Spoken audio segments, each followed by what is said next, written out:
السلام علیکم ورحمۃ اللہ وبرکاتہ۔ الحمدللہ رب العالمین والصلاة والسلام علی اشرف الانبیاء والمرسلین نبینا محمد وعلی آلہ وصحبہ اجمعین، اما بعد۔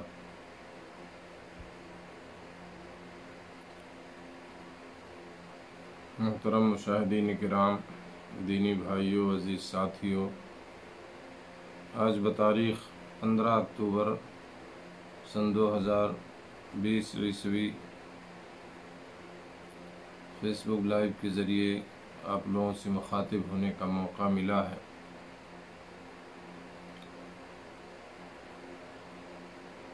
آج کے درس کا عنوان ہے خلافت سیدنا علی رضی اللہ تعالی عنہ ابن ابی طالب۔ علی ابن ابی طالب رضی اللہ تعالی عنہ کی خلافت کا بیان شروع ہوگا۔ 4 خلفائے راشدین میں سے 3 کا بیان الحمدللہ کل مکمل ہو گیا تھا، اور آج اسی سلسلے میں جو بیان ہوگا وہ حضرت علی ابن ابی طالب رضی اللہ تعالی عنہ کی خلافت کے تعلق سے کچھ باتیں عرض کی جائیں گی۔ یہ چوتھے خلیفہ ہیں، جو 4 خلفائے راشدین تھے ان میں سے یہ چوتھے خلیفہ ہیں۔ وعلیکم السلام ورحمۃ اللہ وبرکاتہ آفتاب صاحب۔ تو میں مختصراً کتاب میں تو یہ کچھ چیزیں نہیں ہیں، لیکن جو کتاب میں ہیں اور کچھ باتیں میں ان کے تعلق سے شروع میں انشاءاللہ کچھ میں ایڈ کروں گا۔ مصنف نے جو عنوان قائم کیا ہے اس میں خلافت سیدنا علی ابن ابی طالب رضی اللہ تعالیٰ عنہ، اور ان کی خلافت کی مدت جو ہے سن 35 ہجری سے لے کے 40 ہجری تک، 5 سال، بعض لوگوں نے 5 سال 2-3 مہینے لکھے ہیں۔ اور ان کا نام علی ابن ابی طالب بن عبد المطلب بن ہاشم بن عبد مناف ہے، اور یہ بھی قریش سے ہیں، ہاشمی ہیں، قریشی ہیں۔ نبی کریم صلی اللہ علیہ وسلم کے چچا زاد ہیں یہ، یعنی چچا زاد بھائی ہیں، کیونکہ ابو طالب مشہور ہے، آپ جانتے ہیں۔ نبی صلی اللہ علیہ وسلم کی سیرت جب پڑھیں گے تو اس میں ان کا نام آپ کو ملے گا، اور کتنا تعاون انہوں نے کیا تھا نبی صلی اللہ علیہ وسلم کی، جو انہوں نے کفالت کی ان کے دادا کے انتقال کے بعد۔ تو ابو طالب کے بیٹے ہیں حضرت علی رضی اللہ تعالیٰ عنہ، کہ چچیرے بھائی نبی صلی اللہ علیہ وسلم، اور نبی کریم صلی اللہ علیہ وسلم کی لخت جگر جو سیدہ نساء العالمین جنہیں کہا گیا ہے، آپ نے فرمایا ان کے بارے میں پورے دنیا کی عورتوں کی سردار فاطمہ رضی اللہ تعالی عنہ کے شوہر ہیں۔ فاطمہ رضی اللہ تعالی عنہ نبی کریم صلی اللہ علیہ وسلم کی بیٹی۔ حضرت علی بن ابی طالب رضی اللہ عنہ کی والدہ کا نام بھی فاطمہ ہے، جو اسد بن ہاشم بن عبد مناف کی بیٹی تھی۔ ان کی کنیت ابو الحسن ہے، اور نبی کریم صلی اللہ علیہ وسلم نے ان کی کنیت ابو تراب بھی رکھی تھی۔ ان کی تاریخ پیدائش کے بارے میں مختلف اقوال ہیں، جو صحیح اور مناسب قول ہے اس سلسلے میں، جسے حافظ ابن حجر وغیرہ نے ترجیح دی ہے، یہی ہے کہ نبی کریم صلی اللہ علیہ وسلم کی بعثت یعنی نبوت سے 10 سال پہلے ان کی پیدائش ہوئی ہے۔ کچھ لوگوں نے 15-16 سال بھی لکھا ہے، لیکن حافظ ابن حجر وغیرہ نے اسی کو راجح کیا ہے، بعثت نبوی سے 10 سال پہلے۔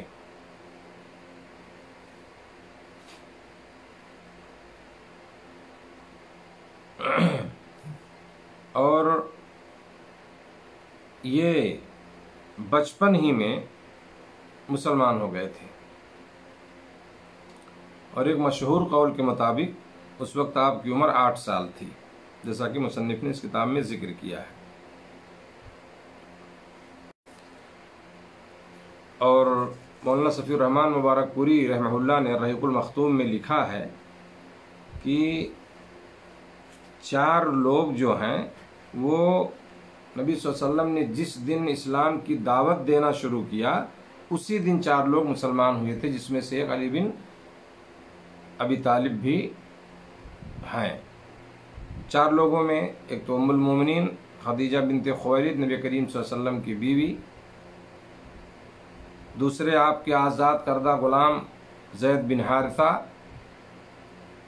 اور آپ کے چچیرے بھائی علی بن ابی طالب، اور آپ کے یار غار ابو بکر صدیق رضی اللہ تعالیٰ عنہ مجمعین۔ یہ سارے 4 لوگ، یہ سب کے سب پہلے ہی دن مسلمان ہو گئے تھے۔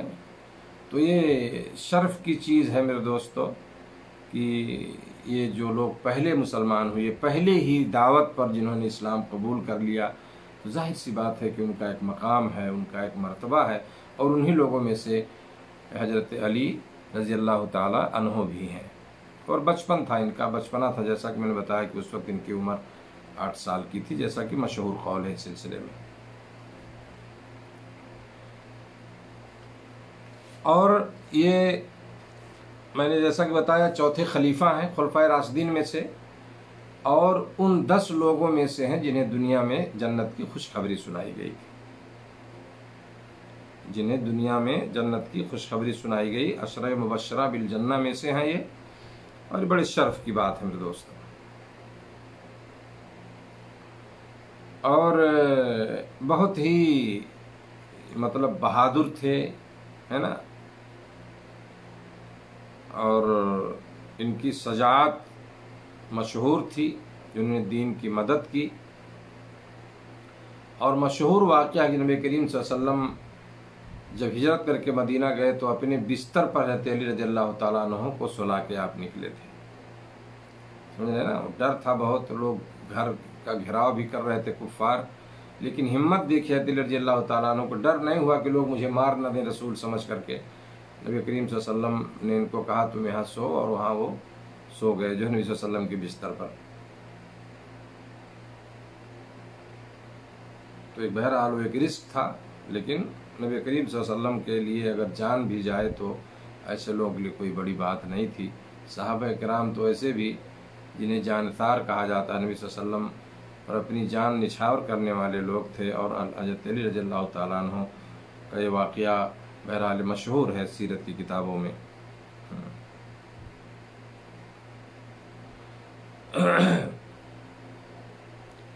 اور بہرحال بہت سارے فضائل ہیں ان کے جو حدیث کی کتابوں میں ہیں۔ مصنف نے تو بہرحال انہی باتوں پر اکتفا کیا جو میں نے شروع میں ان کا نام وغیرہ بتایا، اور تاریخ پیدائش ساری چیزیں، اور کچھ باتیں جو میں نے دوسری کتابوں سے آپ کے سامنے رکھی ہیں، پیش کی ہیں۔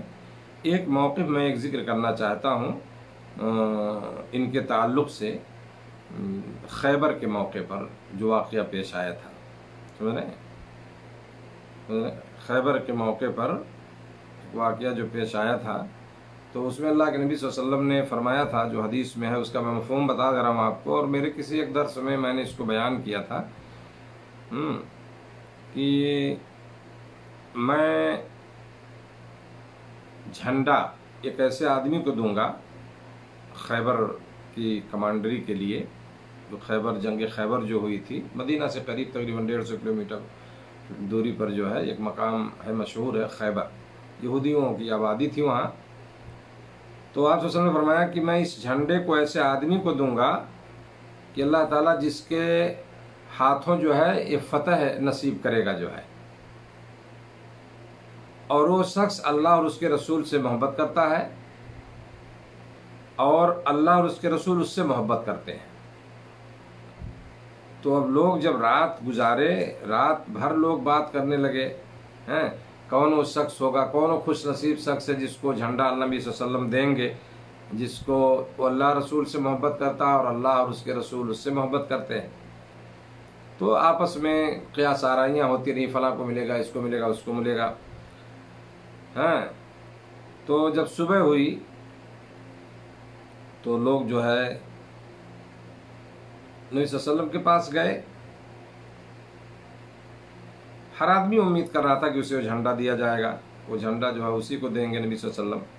تو آپ صلی اللہ علیہ وسلم نے فرمایا این علی بن ابی طالب، علی بن ابی طالب کہاں ہے؟ تو لوگوں نے کہا کہ ان کے دونوں آنکھوں میں کچھ تکلیف ہے، پریشانی ہے، وہ موجود نہیں تھے، وہاں نہیں آئے تھے وہ.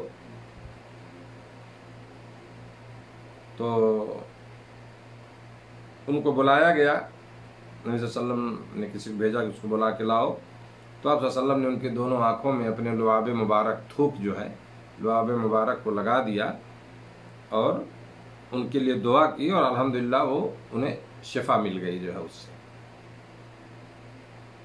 اور ایسا لگ رہا تھا جیسے انہیں کبھی ان کے آنکھ میں تکلیف اور درد تھی ہی نہیں کبھی. تو اللہ کے نبی صلی اللہ علیہ وسلم نے ان کو جھنڈا دیا اور کہا علی. تو حضرت علی نے فرمایا کہ اے اللہ کے رسول صلی اللہ علیہ وسلم، کیا میں ان سے اس وقت تک قتال کروں جب تک کہ ہماری طرح نہ ہو جائے، یعنی وہ اسلام میں نہ آ جائیں؟ تو آپ صلی اللہ علیہ وسلم نے ان کو سمجھایا تھا، دیکھو جب تم وہاں پہنچو تو انہیں اسلام کی طرف دعوت دینا اور انہیں بتاؤ کہ ان پر کون سی چیز واجب ہے، اللہ کے حقوق میں سے کون سی، یعنی دعوت کا ایک طریقہ بھی آپ نے بتایا اس میں، کسی نہیں جا کے لڑائی کرنا ہے، ختم کر دینا. انہیں تم دعوت دو، انہیں بتاؤ کہ یہ چیز صحیح ہے اور یہ تمہارا حق ہے، یعنی اللہ کا حق ہے تمہارے اوپر. اخبرہم بما یجب علیہم من حق اللہ فیہ، ہے نا، کہ یہ ساری چیزیں جا کر کے بتاؤ ان کو. اور آپ نے وہاں بڑی عظیم بات کہی تھی کہ واللہ لئن یہدی اللہ بک رجلا واحدا خیر لک من ان یکون لک حمر النعم. سمجھے نا کہ اللہ کی قسم اگر تمہارے ذریعے سے کسی ایک آدمی کو ہدایت مل گئی، اللہ نے ہدایت دے دیا،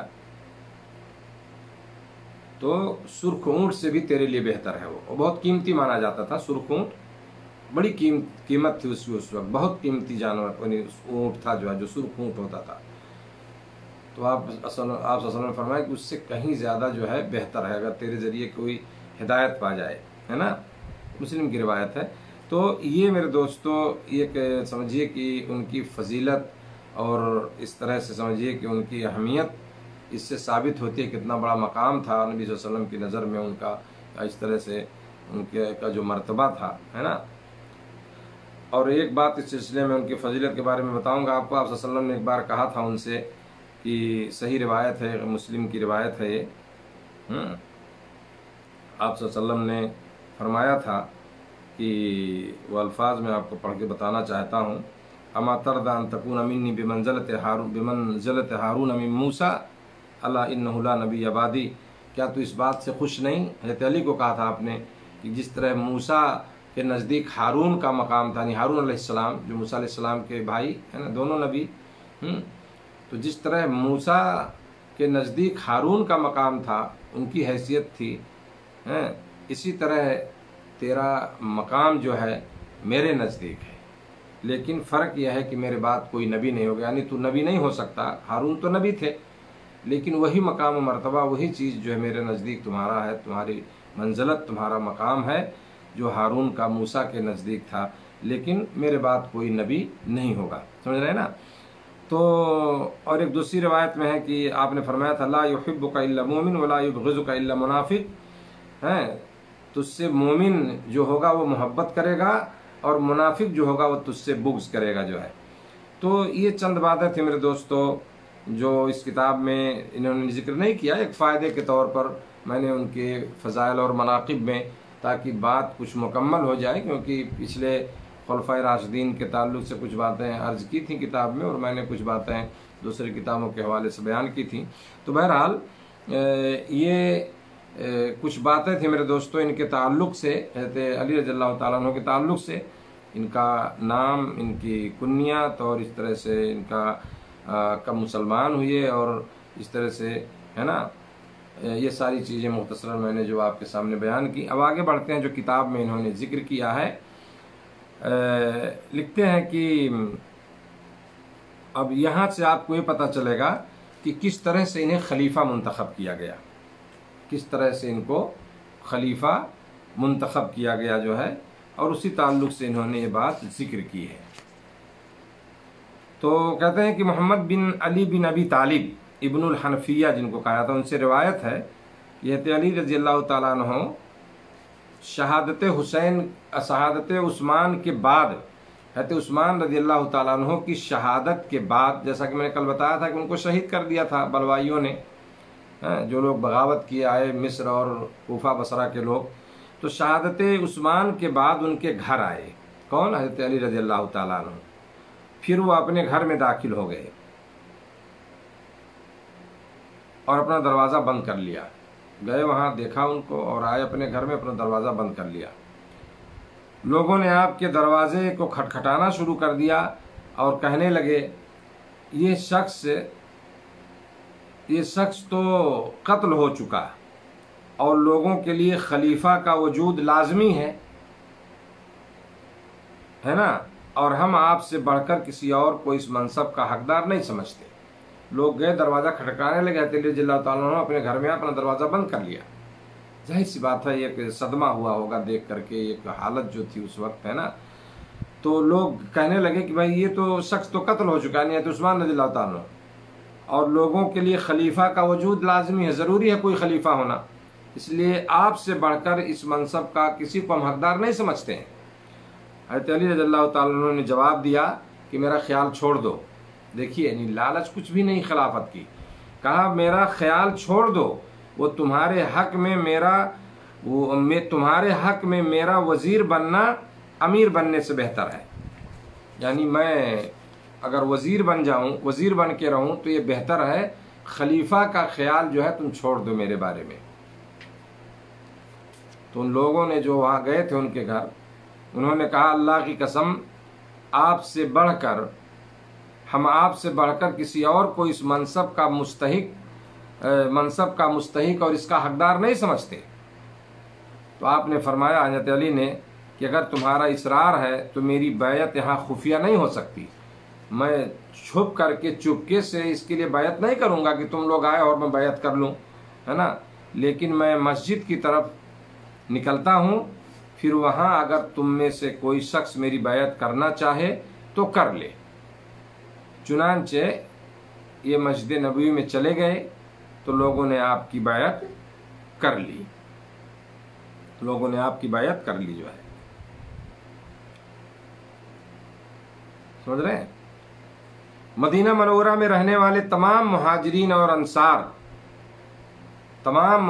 انصار نے آپ کی بیعت کی، یعنی اتفاق کیا آپ کی خلافت پر، اختلاف نہیں کیا لوگوں نے، یعنی تمام مہاجر اور انصار نے آپ کی بیعت کر لی۔ اور یہ بھی کہا گیا ہے کہ بعض صحابہ نے اس موقع پر بیعت نہ کی تھی، مثلا حضرت سعد بن ابی وقاص، محمد بن مسلمہ، عبداللہ بن عمر، اور یہ بھی کہا گیا کہ سب نے بیعت کر لی تھی، اور یہی قول مشہور ہے۔ اس کتاب کے مصنف لکھتے ہیں کہ یہی قول مشہور ہے اور یہی صحیح بھی ہے کہ سب نے بیعت کر لی تھی، کسی نے اختلاف نہیں کیا تھا۔ البتہ حضرت سعد بن ابی وقاص، عبداللہ بن عمر، محمد بن مسلمہ نے جنگ میں آپ کا ساتھ نہ دیا تھا، جبکہ بیعت تو انہوں نے اس وقت ہی کر لی تھی۔ آپ کو بتاؤں گا میں، انہوں نے ذکر کیا ہے کچھ جنگیں ہوئیں جو واقعی میں ایک بہت بڑا ہم سانحہ اس کو کہیں گے، یعنی اس میں بھی خوارج کا ہاتھ تھا، وہ بات آئے گی آگے۔ تو بہرحال یہ صحابہ جو تھے وہ لوگ اس جنگ میں شریک نہیں ہوئے تھے۔ امام احمد بن حنبل نے فضائل الصحابہ میں صحیح سند کے ساتھ بیان کیا ہے کہ حضرت عوف بن ابی جمیلہ فرماتے ہیں کہ میں حضرت حسن بصری کے پاس بیٹھا ہوا تھا۔ حسن بصری ایک تابعی، جب میں بتایا تھا کل، اور آپ شہادت عثمان کے وقت مدینہ میں موجود تھے۔ چنانچہ لوگوں نے صحابہ رسول کا تذکرہ شروع کر دیا، ان کے صحابہ کا، نبی کریم صلی اللہ علیہ وسلم کے جو صحابہ تھے ان کا تذکرہ شروع کر دیا۔ تو ابن جوشن غطفانی حضرت حسن بصری سے کہنے لگا، اے ابو سعید، حضرت ابو موسیٰ اشعری پر علی رضی اللہ عنہ کی اتباع کی وجہ سے عیب لگایا گیا ہے، اس شخص کا مطلب یہ تھا کہ لوگوں نے ابو موسیٰ اشعری پر اس وجہ سے طعن کیا کہ انہوں نے حضرت علی کا ساتھ دیا تھا، جبکہ اس کے خیال میں انہیں حضرت علی کا ساتھ نہیں دینا چاہیے تھا۔ سمجھ رہے ہیں نا؟ تو اس آدمی نے کہا کہ علی رضی اللہ عنہ کی اتباع کی وجہ سے ان پہ عیب لگایا گیا۔ یہ سن کر حضرت حسن بصری اس قدر غضبناک ہوئے، اتنے غصہ ہوئے کہ غصے کے آثار ان کے چہرے سے نمایاں ہونے لگے تھے، اور فرمایا تو پھر اس وقت کس کی اتباع کی جاتی؟ یعنی اتباع کس کی جاتی؟ کون تھا حضرت علی رضی اللہ تعالیٰ عنہ کے علاوہ جس کی اتباع کی جاتی؟ اس وقت غصے سے انہوں نے کہا اس وقت کس کی اتباع کی جاتی؟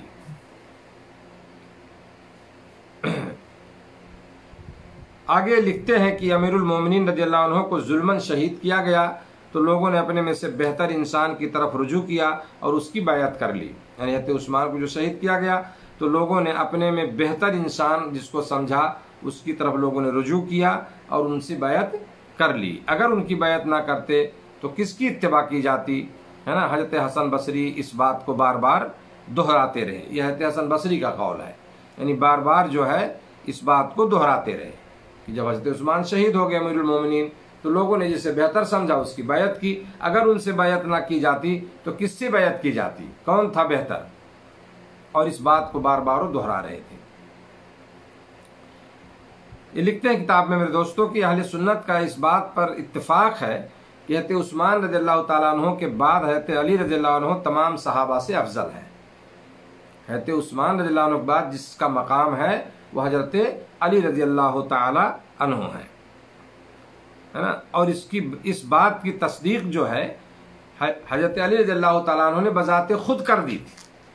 چنانچہ آپ نے فرمایا تھا الا ان خیر الناس بعد رسول اللہ ابو بکر ثم عمر ثم عثمان۔ یہ طبقات حنابلہ میں جو ہے اس کو ذکر کیا ہے، یعنی انہیں اس کا مطلب یہ ہے کہ نبی صلی اللہ علیہ وسلم کے بعد جو بہتر لوگ ہیں وہ کون ہیں؟ ابو بکر ہیں، پھر عمر ہے، پھر عثمان ہے۔ یہ کس نے کہا تھا؟ حضرت علی رضی اللہ تعالیٰ عنہ کا قول ہے، انہوں نے خود اس بات کو کہا تھا کہ یہ تینوں بالترتیب جو ہے افضل اور بہتر ہیں لوگوں میں۔ تو ظاہر سی بات ہے کہ عثمان رضی اللہ عنہ کے بعد حضرت علی رضی اللہ تعالیٰ عنہ کا مقام آتا ہے، اور یہ جو ہے مرتبے میں سمجھے نا، یہ کیا ہے؟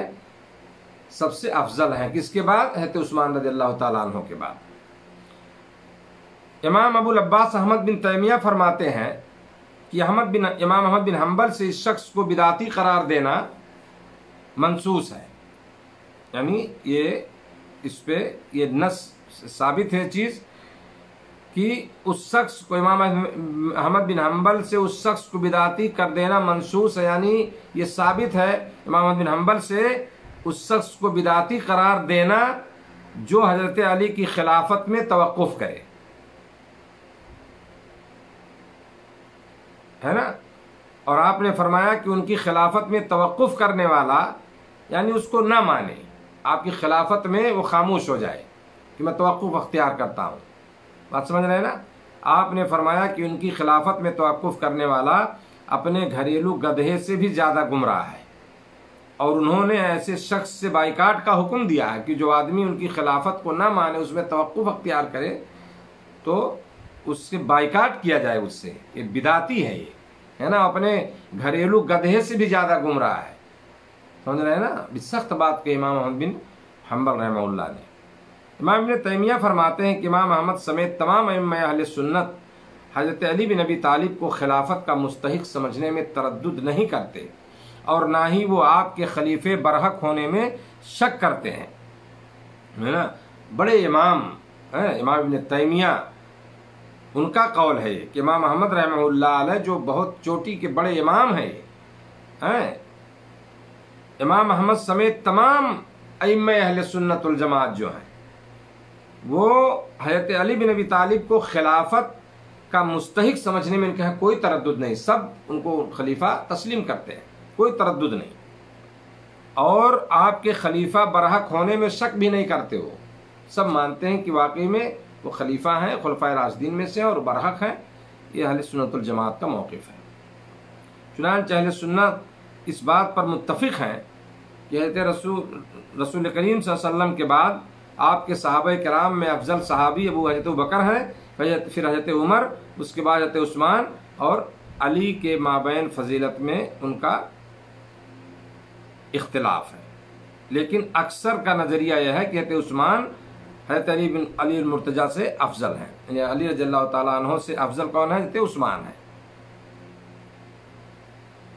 تاہم ان کا اس بات پر اتفاق ہے کہ حضرت علی رضی اللہ تعالیٰ عنہ چوتھے برحق خلیفہ ہیں۔ تو بہرحال اس میں کوئی اختلاف نہیں، اور سارے مہاجرین اور انصار کے کیا ہے اتفاق سے جو ہے ان کو خلیفہ منتخب کیا، سارے لوگوں نے بیعت کی ان سے، لوگ خود گئے تھے رضی اللہ تعالیٰ عنہ کے گھر، آپ کا دروازہ کھٹکھٹا رہے ہیں کہ آپ ہی مستحق ہیں خلافت کے، ہم آپ سے بیعت کریں گے۔ تو یہ ساری باتیں میرے دوستو اس بات کی دلیل ہیں کہ آپ کی خلافت سے کسی کو اختلاف نہیں تھا، اور متفقہ طور پر جو ہے آپ سے بیعت ہوئی تھی اور آپ کو اپنا خلیفہ منتخب کیا گیا تھا۔ تو آج اتنی باتیں اسی پہ میں اتفاق کرتا ہوں، اور انشاءاللہ کل کچھ باتیں ہوں گی، جو کچھ لڑائیاں ہوئیں ہیں، جنگ جمل ہے، جنگ صفین ہے، اور اس طرح سے اور بہت ساری باتیں ہیں، ہے نا، تو انشاءاللہ اس کا جو ہے بیان ہوگا۔ بڑے تفصیلی واقعہ ہے اس میں، جنگ نہروان بھی ہے ایک، تو شاید کہ کئی قسطوں میں بات مکمل ہو، لیکن وہ باتیں اہم ہیں، اس لیے ان کا بیان کرنا ضروری ہے، کیونکہ ان چیزوں کو لے کر کے بہت سارے لوگ جو ہیں جنہیں علم نہیں ہے تاریخ کا، یا غلط تاریخ جو پڑھتے ہیں، وہ اعتراض کرتے ہیں اسلام پر، کہتے علی رضی اللہ عنہ حضرت اور صحابہ کے درمیان، جس میں عائشہ بھی شامل تھیں، کیوں لڑائیاں ہوئیں، کیا وجہ تھی، ریزن کیا تھا، سمجھ رہے ہیں نا۔ تو بہت سارے اعتراضات ہیں، اور الحمدللہ بہت اچھے انداز میں کتاب کے مصنف نے اس چیز کو، ان واقعات کو بیان کیا ہے۔ تو میں انشاءاللہ العزیز جو ہے حضرت علی رضی اللہ تعالیٰ عنہ کے دور خلافت میں اس قسم کی جو آزمائشیں آئیں ان کے سامنے، ہے نا، حقیقت میں وہ بہت بڑی آزمائش تھی سب، تو جو آزمائشیں آئیں اور کس طرح سے جو ہے ایک واقعات پیش ہوئے، کیا کیا ہوئے، وہ ساری چیزیں انشاءاللہ بیان کی جائیں گی۔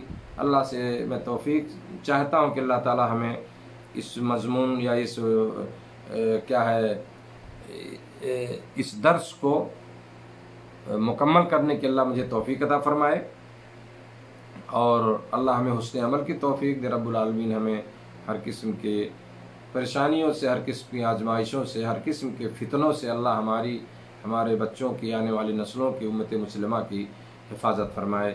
جزاکم اللہ خیرا۔ السلام علیکم ورحمۃ اللہ وبرکاتہ۔